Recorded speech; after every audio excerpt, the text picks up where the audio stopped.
This fall, I'm starting a marketing internship at Shopify, and this summer I'm doing everything I can to prepare for it. I'm on a rooftop filled with builders from Waterloo to ask them these questions. Simon, hi.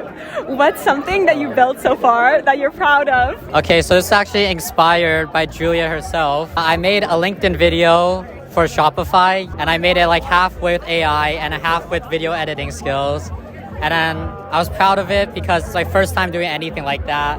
I've never posted on social media before. And then, and it went like semi-viral. So that was super exciting. It's kind of surreal.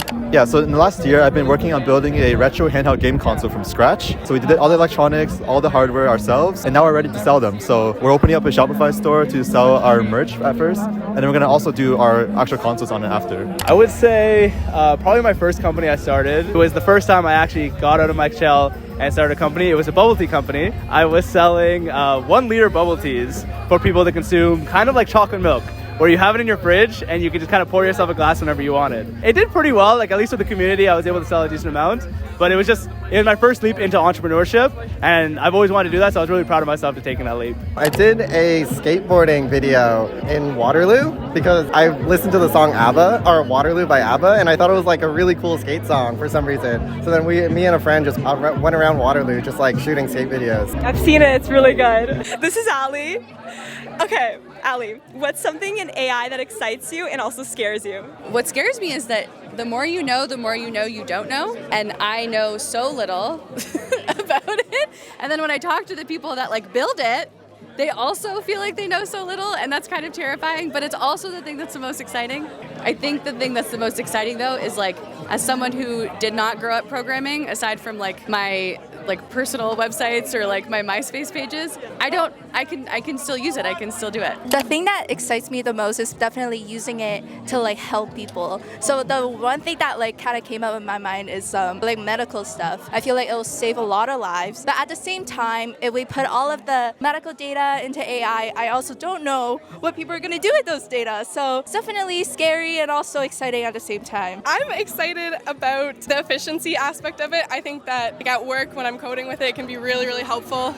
Makes things quicker, makes understanding things quicker. Do you think you need a CS degree to make an impact in AI? Personally, no, not really. To be honest, CS is obviously the main driver in the AI world. Obviously, development is the biggest thing that comes into AI, machine learning, that type of thing. But in reality, there's many ways to make an impact in AI rather than just CS. The companies that do the best have the best marketing. I don't think so, 100% no. I mean, majority of my class in CS, I don't use like on a day-to-day basis. Whenever I'm working or anything, everything I've done is like self-taught or like on the internet, things like that. I wouldn't say like you definitely don't need a degree in CS. I've seen people who are not in CS or like other programs, like even like communications and things like that, make an impact in this field without having the technical knowledge. It definitely does help with a lot of the theoreticals, but as an overall, I wouldn't say you don't need it. No, you do not need a CS degree to make an impact in AI.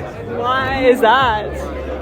Because the AI works. You need to be able to use it. And to use it, you have to understand humans and understand how to ask questions and understand rhetoric and understand language. And so if you don't ask it the right questions, you don't get the right responses. What would you say to someone who doesn't think they're cut out to be an entrepreneur? Well, first thing I would do is ask them why they think they're not cut out to be an entrepreneur. And one of the most common things we often hear is that I'm not confident enough. I don't have the networking skills. But in reality, those are buildable. All skills, in my opinion, are buildable. If you're not a good coder, you can become an entrepreneur. If you're not a good speaker, you become an entrepreneur. Skill set that you don't have now is not a skill set necessarily that you won't have later. There's no like something being cut out to be an entrepreneur. I feel like a lot of the time it's just taking that first step, you know what I mean, into actually starting something by yourself. A lot of the times people think they need to like do degrees or do courses or things like that to start a business, but in reality it's a lot of just trial and error. And that's how kind of I feel like a lot of the big guys always started. If you look at like big names in tech and things like that, it started like out of the guy's garage or something, or like Mark Zuckerberg dropping out of Harvard. And that's where like the true ideas kind of like shine through like passion and things like that. But I'll pass it on to Demi. There's no set skills that determine you to be an entrepreneur. Honestly, it's all about having passion, all about having drive. You can even be an introvert. You don't need to have a business degree. It's all about like actually being passionate about what you're gonna do.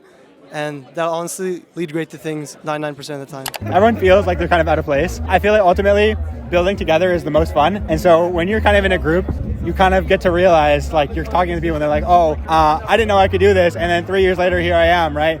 And so I think that's the mindset you have to kind of take on and build with people, build your network, and like try to like make friends around you who are also trying to be founders. And I think that's really inspirational to myself and other people to kind of keep pushing forward, and you get to learn from one another. And I think that makes the journey so much more fun.